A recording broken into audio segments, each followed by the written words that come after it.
Hello बच्चों, आइए अब हम पढ़ते हैं प्रश्नावली 6.2 का क्वेश्चन नंबर 3, जिसमें दिया गया है आकृति 6.18 में यदि एल एम समांतर सी बी के है और एल एन समांतर सी डी हो तो सिद्ध कीजिए कि A M upon A B equal to A N upon A D है। हमें ये प्रूफ करना है। तो चलिए यहाँ पे हम ये आकृति देख रहे हैं। इस आकृति में हमें दिख रहा है कि एक त्रिभुज ये बन रहा है ए बी सी और एक त्रिभुज ए डी सी बन रहा है। तो चलिए हम पहले सबसे पहले कौन सा त्रिभुज ले लेते हैं, ए बी सी। तो चलिए त्रिभुज ए बी सी में, त्रिभुज ए बी सी में, और इसमें बताया गया है कि एल एम जो है ये किसके समांतर है, सी बी के। तो यहाँ पे लिख देते हैं एल एम किसके समांतर है, सी बी के समांतर है। जब एल एम समांतर सी बी के है तो हम थेल्स की प्रमेय से जानते हैं। तो यहाँ पे लिख देंगे प्रमेय 6.1 से, प्रमेय 6.1 से जब एल एम समांतर सी बी है तो हमें क्या मिल जाएगा, 6.1 से A M upon M B equal to A L upon L C, ये मिल जाएगा। इसे हम फर्स्ट इक्वेशन कर लेंगे।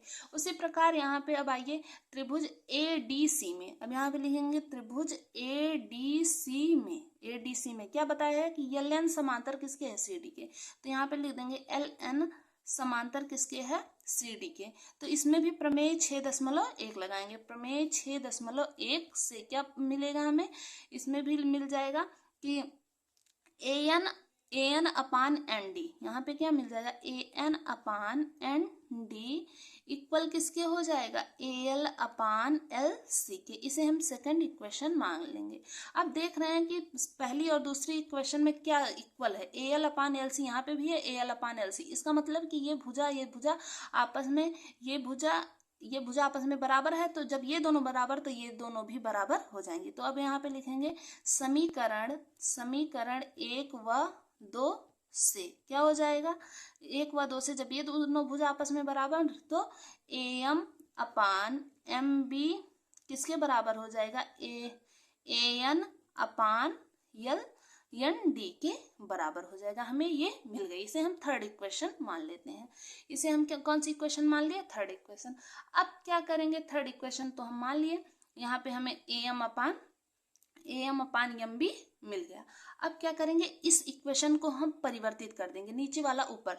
तो यहाँ पे चलिए इसको परिवर्तित करेंगे तो नीचे वाला ऊपर, ऊपर वाला नीचे लिख देंगे। तो M B upon A M equal to N D upon A N कर देंगे परिवर्तित करने पर, या परिवर्तित करने पर इसको लिख देंगे, परिवर्तित करने पर इसको परिवर्तित कर दिया।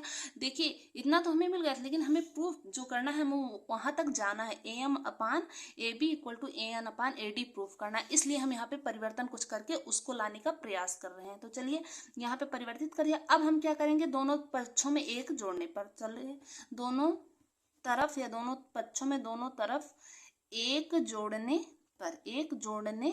पर क्यों जोड़ा जा रहा है, हमने जो यहाँ पे ये दिया गया है इसको लाने के लिए, यहाँ पे इसको दिखाने के लिए हम ये सब चेंज कर रहे हैं। तो चलिए दोनों तरफ जोड़ने पर, तो M B upon A M plus 1 equal to N D upon A N plus 1। जब इसमें करेंगे तो यहाँ पे देखिए, यहाँ पे भी 1 अपान में कर देंगे और इसका तिरछा मल्टीप्लाई कर लेंगे। तो M B plus A M upon नीचे क्या मिल जाएगा, ए एम मिल जाएगा equal to N D plus A N upon में ए एन मिल जाएगा। अब हमें देखिए, अब यहाँ पे जो चेंज करना था वो हमें मिल गया। देखिए अगर हम यहाँ पे फिगर में देखेंगे तो हमें एम बी क्या था, यहाँ पे M B plus A M. तो यहाँ देखिए M B plus A M क्या मिल रहा है, टोटल ए बी मिल रहा है। तो यहाँ पे हम M B plus A M की जगह पे क्या लिख सकते हैं, ए बी लिख सकते हैं। तो यहाँ पे आइए ए बी लिख देंगे, अपान में ए एम कर देंगे, A B upon A M equal to, उसी प्रकार देखिए यहाँ पे हमें क्या है, N D plus A N. तो यहाँ पे N D plus A N किसके इक्वल हो रहा है, टोटल ए डी के। तो यहाँ पे हम इसको चेंज कर देंगे, क्या लिख देंगे, A D upon A N. हमें इतना मिल गया। अब हमें क्या लाना था, यहाँ पे लाना था A M upon A B equal to A N upon A D. जो हमें लाना था वो मिल गया, लेकिन हमने यहाँ पे जो परिवर्तन किया था फिर से वही परिवर्तन यहाँ पे कर देंगे। तो चलिए फिर से पुनः परिवर्तित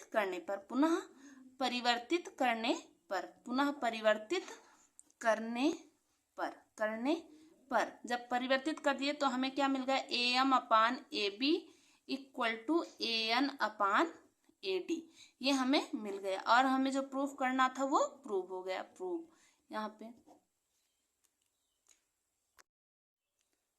आइए अब हम पढ़ते हैं क्वेश्चन नंबर 4। क्या दिया गया है, आकृति 6.19 में DE समांतर AC और DF समांतर AE है, तो सिद्ध कीजिए कि BF upon FE equal to BE upon EC है। और जो हमें फिगर दिया गया है, तो चलिए हमें क्या इसमें दिया गया है कि ये जो DE किसके समांतर है, AC के, DE इसके समांतर है और DF समांतर है AE के। तो इसमें हमें देखिए दो त्रिभुज दिख रहा है, एक ABC और एक है BAE, ये दो त्रिभुज दिख रहे हैं। दोनों त्रिभुज में हमें समांतर भी बताएगा। तो चलिए सबसे पहले हम बड़ा वाला त्रिभुज ले लेते हैं।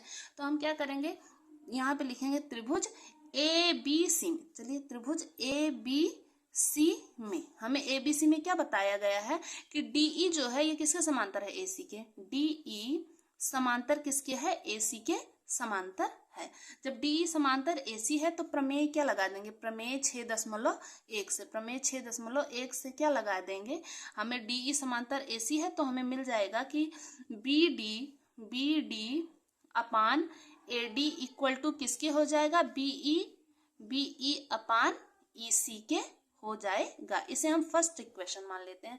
अब पहले देखिए हमें त्रिभुज ABC वाले का काम खत्म हो गया। अब हमें दिख रहा है त्रिभुज ABE, तो चलिए यहाँ पे लिखते हैं त्रिभुज ABE में, त्रिभुज ABE में, ABE में क्या कौन सी भुजा समांतर थी, DF समांतर AE थी। तो यहाँ पे लिख देंगे DF समांतर AE, DF समांतर AE। तो इसमें भी लगा देंगे प्रमेय 6.1, प्रमेय 6.1 से जब ये भुजा समांतर थी तो यहाँ पे हमें मिल जाएगा BD अपान AD। तो यहाँ से मिल जाएगा BD upon AD equal to किसके हो जाएगा, BF upon FE, BF upon FE। हम इसे क्या मान लेंगे, सेकंड इक्वेशन। अब यहाँ पे देख रहे हैं कि BD अपान AD यहाँ पे भी है, BD अपान AD यहाँ पे। जब ये दोनों आपस में बराबर है तो ये भुजा भी हमारी आपस में बराबर हो जाएगी। तो समीकरण 1 व 2 से, समीकरण 1 व 2 से हमें क्या मिल जाएगा, समीकरण 1 व 2 से मिल जाएगा BE अपान EC इक्वल किसके हो जाएगा, BF upon FE, BF upon FE। और देख रहे हैं हमें ये जो मिला है यही तो हमें प्रूफ भी करना था। ये प्रूफ करना था क्या है, BF upon FE equal to BE upon EC। तो BF अपान EC बस आगे पीछे हो गया है, ये जो BE अपान EC यहाँ था यहाँ पे आगे हो गया BF अपान FE। तो इसको हम इस प्रकार भी आगे पीछे भी लिख सकते हैं जो प्रूफ करना। तो यहाँ पे हम लिख दें BF upon FE equal to BE upon EC। इसको हम ऐसे लिख सकते हैं और हमें ये जो प्रूफ करना था वो मिल गया, प्रूफ हो गया, प्रूफ। आशा करती हूँ कि आपको ये क्वेश्चन समझ में आ गए होंगे। यदि आपको क्वेश्चन समझ में आए तो प्लीज़ हमारे चैनल को लाइक, सब्सक्राइब और शेयर करना ना भूलें। धन्यवाद।